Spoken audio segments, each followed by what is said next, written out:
સુરત મનપા સંચાલિત સુમન શાળામાં પીટીનો ક્લાસ પૂરો કરી અને નીચે ઉતરી રહેલા વિદ્યાર્થી અબ્દુલનું ઇલેક્ટ્રિક થાંભલાના સંપર્કમાં આવવાથી કરંટ લાગવાથી દુઃખદ મોત નીપજ્યું હતું।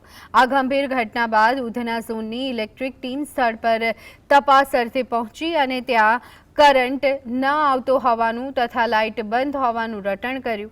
આ વિરોધાભાસી નિવેદનો જોતા મનપા પોતાના બચાવની મુદ્રામાં હોય તેવું ચર્ચાઈ રહ્યું છે। તો આ સમગ્ર મામલે શાળા પ્રશાસનની ગંભીર બેદરકારી સામે આવી રહી છે, જેને કારણે વાલીઓમાં રોષ વ્યાપી ગયો છે અને તંત્ર સામે સખત કાર્યવાહીની માંગ પણ ઉઠી રહી છે।